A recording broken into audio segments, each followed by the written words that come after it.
Oval অফিসের একটি সিদ্ধান্ত আর তাতেই বদলে যেতে পারে মধ্যপ্রাচ্যের ভবিষ্যৎ। যুক্তরাষ্ট্রের প্রেসিডেন্টের একটি ফোন কলই হয়তো ঠিক করে দেবে বিশ্ব শান্তির দরজা খোলা থাকবে নাকি পারস্য উপসাগরের আকাশ চলবে রকেট আর জেট বিমানের আগুনে। পারমাণবিক অস্ত্র ঠেকানোর নামে যে কূটনীতি চলছে তার আড়ালে এক ভয়াবহ হিসাব কষে চলেছে তেহরান ও তেল আবিব। আর এই হিসাবের মাঝেই ইসরায়েল এখন চুপচাপ প্রস্তুতি নিচ্ছে সম্ভাব্য আক্রমণের। যদিও তারা বলছে তারা হামলা করবে না যতক্ষণ না যুক্তরাষ্ট্রের সব আশা শেষ হয়।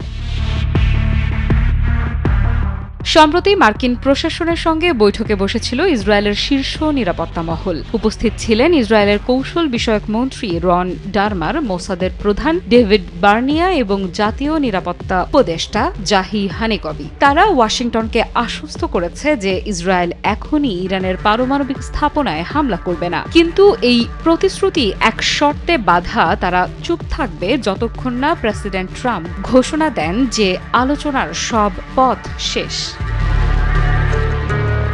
এই প্রতিশ্রুতির পেছনে রয়েছে গভীর কূটনৈতিক কৌশল।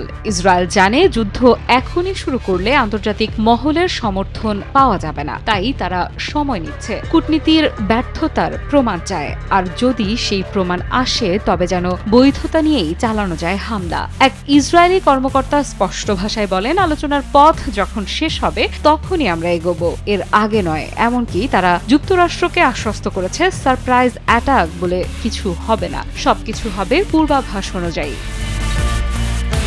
কিন্তু অন্যদিকে প্রেসিডেন্ট ট্রাম্পের বক্তব্য বাড়াচ্ছে শঙ্কা। তিনি একদিকে বলছেন আলোচনার মধ্যে হামলা সমর্থনযোগ্য নয়, অন্যদিকে এটাও বলছেন যে তার অবস্থান বদলে যেতে পারে মাত্র একটি ফোন কলেই। অর্থাৎ বিশ্বের সবচেয়ে জটিল কূটনৈতিক সংকটের ভবিষ্যৎ নির্ভর করছে একটি ফোন কলের উপর।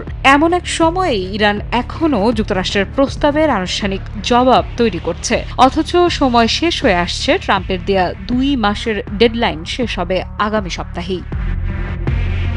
এদিকে ইসরায়েলি সেনাবাহিনী IDF এর প্রস্তুতি নিয়েও উঠছে প্রশ্ন। অনেকে বলছেন তারা যুদ্ধের প্রস্তুতি নিচ্ছে, কিন্তু ইসরায়েলের দাবি এই প্রস্তুতি ইয়েমেনে হুথিদের লক্ষ্য করে। তবে পর্যবেক্ষকেরা বলছেন IDF যেভাবে অবস্থান নিচ্ছে তা ইঙ্গিত দিচ্ছে আরও বড় কিছু আসতে চলেছে। আর একবার যদি সংঘর্ষ শুরু হয় তবে তা আর শুধু ইসরায়েল ইরান দ্বন্দ্ব থাকবে না, গোটা মধ্যপ্রাচ্য জ্বলবে সেই আগুনে। ইরানও হাত গুটিয়ে বসে নেই। তাদের পররাষ্ট্রমন্ত্রী আব্বাস আরাকচি সরাসরি ইউরোপীয় ত্রয়ী যুক্তরাজ্য, ফ্রান্স ও জার্মানিকে সতর্ক করেছেন। তিনি বলেন, ইরানের অধিকার লঙ্ঘন করলে আমরা কঠোর জবাব দেব।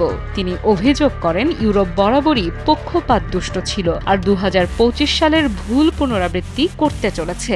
এই ভুলই একসময় ইরানের ইউরেনিয়াম সমৃদ্ধকরণ কার্যক্রমকে বেগবান করেছিল। আর এবার যদি ইরান মনে করে তাদের বিরুদ্ধে ষড়যন্ত্র হচ্ছে তবে তারা হয়তো আরও আগ্রাসী কৌশল বেছে নিতে পারে। এদিকে যুক্তরাষ্ট্র এখনো অপেক্ষায় ইরানের ফাইনাল রেসপন্স কবে আসবে, কিন্তু ইসরায়েল ও ওয়াশিংটনের ভেতরের কৌশল বলে দিচ্ছে সময় খুব বেশি নেই। স্বাস্থ্যকর অল টাইম হানিকম, সব সময় অল টাইম হেলদি লাইফ। এই মুহূর্তে কূটনীতি আর সংঘর্ষের মাঝে দুলছে বিশ্বের এক ভয়াবহ অনিশ্চয়তা। ইরান জানে প্রতিটি অতিরিক্ত দিন তাদের প্রস্তুতি আরও শক্তিশালী করছে, আর ইসরায়েল বুঝছে সময় চলে গেলে সুযোগও চলে যাবে। ডোনাল্ড ট্রাম্পের একটি মাত্র বাক্য ইনাফ ইজ ইনাফ হয়তো একটি যুদ্ধ শুরু করে দেবে, যা শুধু মধ্যপ্রাচ্য নয়, বিশ্ব রাজনীতিকে ঠেলে দেবে এক নতুন সংকটের দিকে। আফরিদা ইফরাত, নিউজ 24।